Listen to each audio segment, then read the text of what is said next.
Hello, my name is Mike Matthews. Welcome to Mike's Daily Podcast. And yes, I'm starting off the show without the typical interesting little sound pieces because I wanted to tell you a bit of very sad news and why I have been gone for 2 weeks. And after I had done the podcast 2 weeks ago, I was enjoying my evening, and around 11 o'clock at night, I got a call from a hospital in Florida. And they had told me that my mom was not doing well. And not to get too descriptive of everything, but my mom ended up leaving this earth on Valentine's Day that Monday morning. And it was a very, very rough weekend for me. And then ended up moving her stuff via UPS to California because she was living in Florida in a house that she had been in for almost 20 years and had a lot of paintings, a lot of art pieces, and lots of pictures.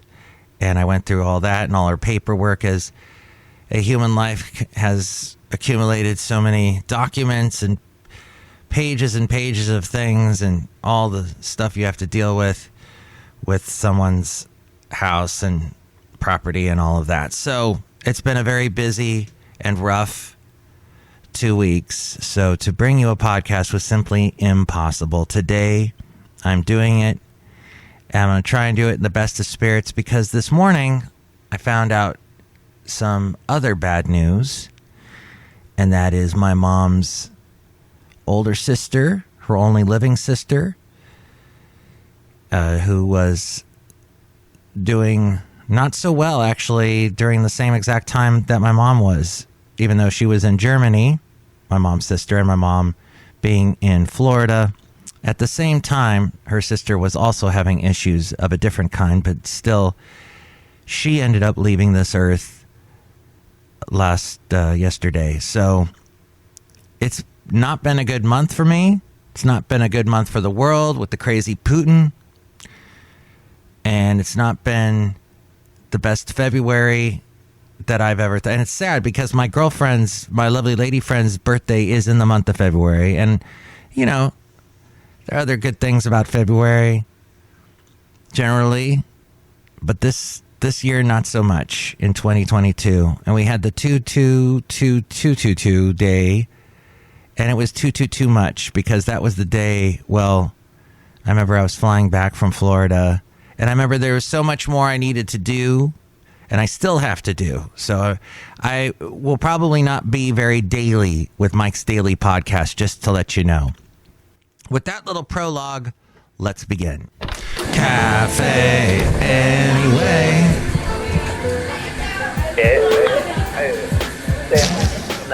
Mike's Daily Podcast. And that is my cousin Anki, who is in Germany, who I spoke to her a little while ago. She is the Mike's Daily Podcast granddaughter of the sister that I was talking about.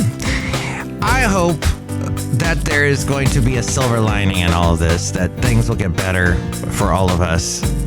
At this point, not so much. Hope March is a much better month. But yes, hope you're doing well. Mike's Daily Podcast. And you know, I would love to hear from you and hear what you have to think about all this stuff. Mike's at 336 Daily Daily Podcast. 3 + 3 = 6. Yeah. M as in Mike Matthews and daily as in it's not going to be daily for quite a while, but yes, we'll try. We'll try as best we can. So, other interesting news. What other news can there be? How about this? How about YouTube trying to ban Mike Matthews? Yes, it had to do with a podcast I did a couple months back that had to do with ballot harvesting. And I called the podcast Harvesting. And they said, we don't like it because they didn't, so my whole, I don't know if you listened to the podcast, but it was it was talking about ballot harvesting and how I had no idea what ballot harvesting was. I was hearing that term all the time. And so I found an article, not from a right-wing or left-wing website, just a regular journalistic website explaining what ballot harvesting was, what the theories were. YouTube then says that we have reviewed your content and unfortunately we think it violates our misinformation policy and we have removed the content. And here's today's podcast picture. It only got removed from YouTube. Now, I don't have a tremendous amount of YouTube followers because this isn't a video podcast. I do a little videoette at the beginning of the podcast. If you're going to the YouTube channel, you'll see a quick little videoette. That's also on my website as well. I put a link. But I don't really care too much about YouTube. I'm on all these other platforms. And that's what's fine. And nobody said anything on any of the other platforms. And I know, Basil. I know this is a long, lengthy explanation and you hate it. The late, great Basil the Boxer, everybody. Yes, one more thing. Very good. So, I got this not deplatformed, but that show got taken off. I just want to let you know what they tell you at YouTube. They say, we know that this might be disappointing, but it's important to us that YouTube is a safe place for all. If content breaks our rules, we remove it. And you know what? Yours truly, Mike Matthews, believes 100% in that. It is a company. It is not a utility. It is a company. It is unless if they tried to do this whole venture and it bombed and nobody used it and they didn't make any money, you know what? They would unplug it and somebody else would be using youtube.com. But YouTube is making money on it and they're doing quite well. Google is. So they continue it. And I understand that. And if people, and they're allowing other people to use it, and of course then YouTube uses them and pulls all their data and puts advertising on the stuff they do. And yeah, it's a mutual beneficial thing that's called business. But they do have rules. And I understand if you break a rule, and yes, it is up to their opinion, but at the same time, it is their business. So to all the conservative talk show hosts that get upset that, I got deplatformed from YouTube. Well, that's YouTube. And then you're welcome to go to all the other ones. What is there? Parler. There's Rumble and a couple other things. So there's other places you can go.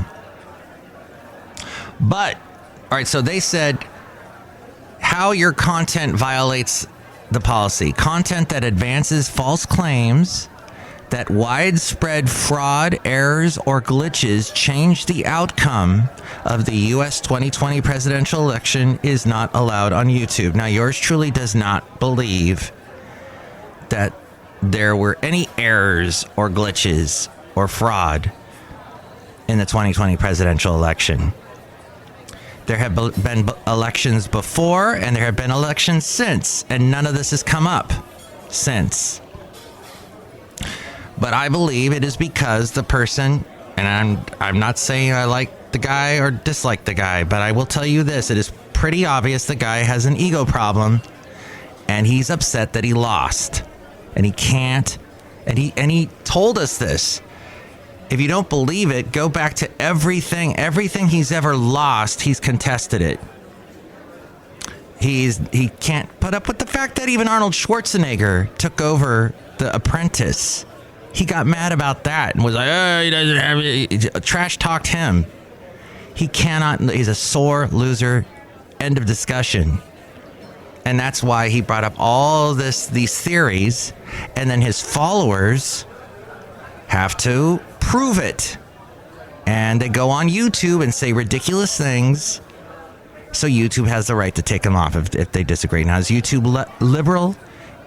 Is YouTube conservative? That doesn't matter. It's what YouTube believes. They run it. They misinterpreted my show 100%. And I wrote them back and I go, look, this was not what I was talking about. I was not saying that I believe in ballot harvesting. My podcast was about trying to figure out what ballot harvesting is. Why do we even discuss it? How would it even work? And they took it down. So I tried to explain, I tried to appeal, and this is what they said about my appeal. We reviewed your content carefully and have confirmed that it violates our misinformation policy. As we go outside a cafe anyway, we're bringing you Mike's Daily Podcast somewhere in Podcastro Valley, the last place on earth. We know this is probably disappointing news, but it's our job to make sure that YouTube is a safe place for all. How this affects your channel. We won't be putting your content back up on YouTube. That is that one show called Harvesting. All the other shows are there as of this recording. If your appeal was for a warning, you will not be given another warning in the future. And if your appeal was for a strike, the strike will remain on your channel. I don't know what I got. A strike or a warning or whatever. All I know is I got a lot of emails about it, and I was in Florida, and I was dealing with all kinds of stuff, and I did not need that.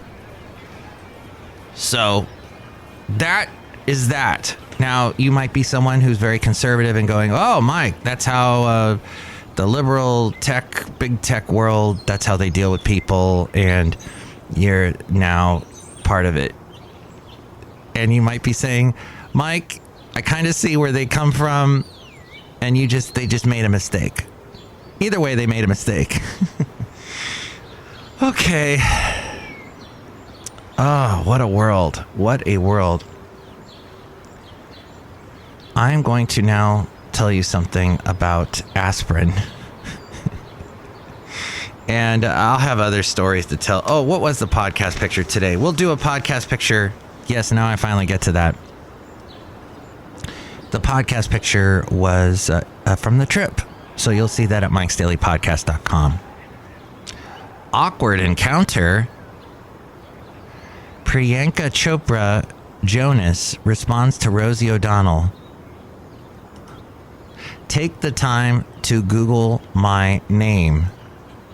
Wow. Has finally weighed in on comedian Rosie. Let's see. The actress-producer who's married to Nick Jonas responded recently after O'Donnell shared a story about meeting the couple and mistakenly saying that Chopra was the daughter of Deepak Chopra, the author and medicine advocate.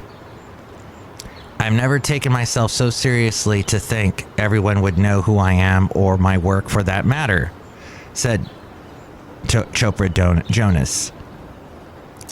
Priyanka. But if you wanted to make a public apology for a very awkward private encounter, I think probably best to take the time to Google my name before doing it or even try to reach out directly. Oh, and O'Donnell posted that on TikTok that she had embarrassed her son, his girlfriend, and friend Fran Drescher during an outing in Malibu where they met Chopra Jonas and her husband. Why are you even on TikTok is what I want to ask Rosie O'Donnell. But so that people know who I am. That's why, Mike. Was that? She has that interesting accent that I had to one time. Who was the person who used to imitate her on Saturday Night Live? I don't think anyone did. I think just Rosie O'Donnell would show up on Saturday Night Live and do her impression of herself. Either way, that's what happened in the world today. Other than all the other stuff that you know about that's depressing. So, in both situations that I talked about earlier today, where I lost very important family members in my life, it basically had to do with the heart. And the American Heart Association says that heart disease consists of actually numerous problems, many of which are related to atherosclerosis. Isn't it atherosclerosis or plaque buildup in the walls of arteries? This causes arteries to narrow, impeding the blood flow. Now, I have not gotten the medical records back yet from the hospital where my mom was at, and I did not get an exactly clear description of what happened to my mom's sister, but I can bet it had something to do with this. It causes the arteries to narrow, impeding the flow of blood. If a blood clot occurs, it can block blood flow and starve the heart or brain of needed oxygen. If the blockage occurs in a heart vessel, it can cause a heart attack. If there is a blockage of a blood vessel that feeds the brain, or if a blood vessel within the brain bursts, that's when a stroke can happen. Aspirin thins the blood, which helps to prevent blood clots from forming. Aspirin use also puts some individuals at risk for gastrointestinal bleeding and other complications. Because of these potential risks, the long-standing use of low-dose aspirin as a heart disease preventative is now under scrutiny by some healthcare organizations. In a draft recommendation that was written late last year, it's currently under review by the U.S. Preventative Services Task Force. It cautions against initiating low-dose aspirin use for the primary prevention of cardiovascular disease in adults age 60 years or older, because the risk of bleeding cancels out the benefits of preventative heart disease. It also states the decision to initiate low-dose aspirin use for the primary prevention of cardiovascular disease in adults ages 40 to 59 years who have a 10% or greater 10-year cardiovascular disease risk should be an individual one. Evidence indicates that the net benefit of aspirin use in this group is small. Persons who are not at increased risk for bleeding and are willing to take low-dose aspirin daily are more likely to benefit. And aspirin use to prevent heart disease is not for everyone and requires careful weighing risks and benefits before use. Consult your healthcare provider about your individual circumstances. This from Linda R. Bernstein, who is a pharmacist, writer, and the host of Dr. Linda TV. And the American Heart Association says you should talk to a clinician before using low-dose aspirin to prevent heart disease if you have an aspirin allergy or intolerance or at risk of gastrointestinal bleeding or hemorrhagic stroke. Drink alcohol regularly. If you drink alcohol regularly or are undergoing any simple medical or dental procedures or are over the age of 70, you should just basically everything that's out there, you should talk to somebody first who's an expert. So this from the Costco connection.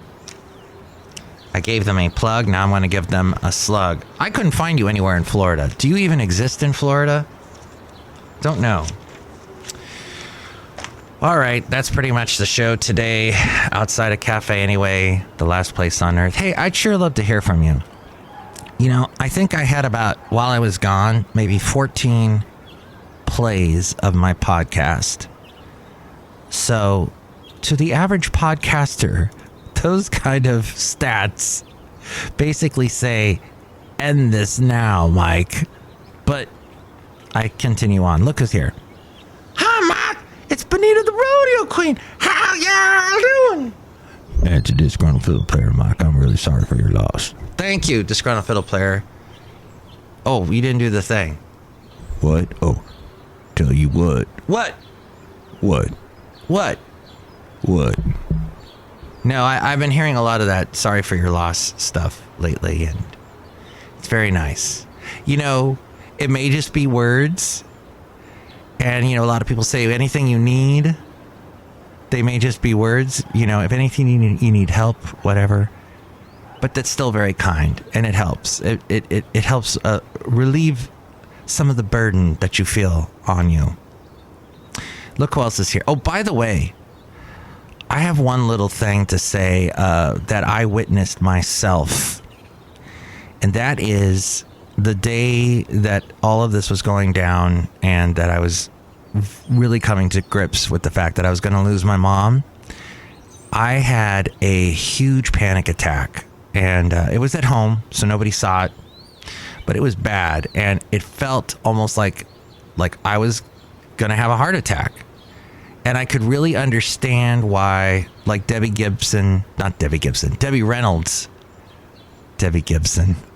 Hi, I'm a child of the 80s. I just mentioned Debbie Gibson. Debbie Reynolds. Remember she passed after her daughter, Carrie Fisher, died? Like the next day? It is traumatic when you lose someone, but you got to, you know what? You need to survive. They may be gone, but you got to keep going. They would want you to keep going. You just got to stay calm. You know what they say about panic, just breathe into a paper bag is one of the most common things. And it helps. It really helps because you're getting some oxygen into your body and you just calm down. And it was typical. I know that's easier said than done. I was trying so hard to calm down and I could not. But you just got to believe that there's going to be some hope. And you start to see the hope. You start to see the glimmers of light. And you just got to let that wash over you and take it as it comes because I didn't think I'd ever see the light again. And I'm starting to see it, even though I still got a lot to do, but I'm way better than I was that Sunday, Monday. Wow. And Valentine's Day never was a favorite of my mom's. It's ironic that she left that day. I was thinking about that. Just, weird little things you think about. Like, wow, she passed on that day. And look, now her sister's gone. And just the weirdest connection. Why would they both get sick at the exact same time, even though they're thousands of miles apart? It's bizarre. All these questions, folks. Questions. That's what they are. And there may never be we may never know the answers. And that's fine. I'm okay with a little mystery in life. Look who else is here. Oh, Mac, I make delicious root beer. Have some right now. Oh, boy. Thank you. Oh. Delicious. You're not going to say the line about cutting me? No, because I'm sorry for your loss. Okay, very good. That's good, see? People are behaving, sort of, in this world. One last thing about my mom, who I love dear. I will always love her. I will miss her dearly. I was so close to her, even though we were miles apart. Even though there were some, things going on with her that she didn't share with me that I kind of found out later going through her stuff and just all that. But she never listened to this podcast. But she was proud of me for doing something that I love to do. And she was always very supportive of, hey, Mom, I'm going to get into radio. What? Okay. Go for it.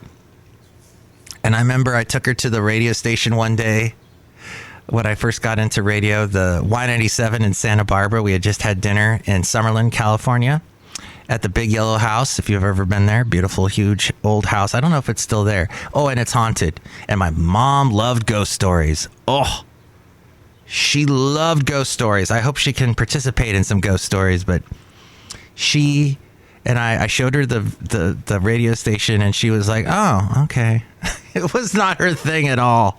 Not her bag. But one other thing I learned, and that is my mom truly was an artist.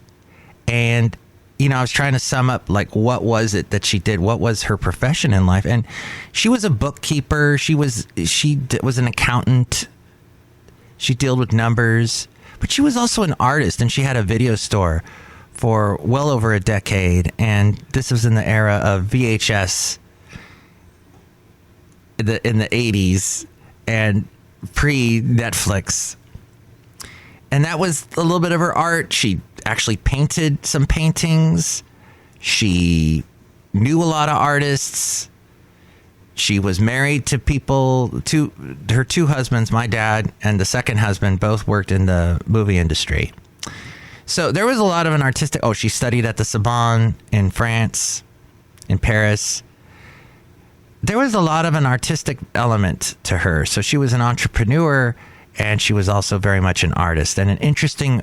You don't usually see those two talents combined. And I found that fascinating about her. So that and many, many other things. Next show, it will be the wonderful Madame Rootabega, Valentino, and Bison Bentley. Thank you so much for listening. Mike's Daily Podcast is written and produced and performed by Mike Matthews. His podcast is super easy to find. Download or listen to his show and read his blog at mikesdailypodcast.com. Email Mike now at mikesdailypodcast@gmail.com. See you tomorrow. Bye. That was episode 2385, 2385. Check out all the past podcasts and maybe even listen to YouTube if they're nice to me. You can go and do all that at my website, mikesdailypodcast.com.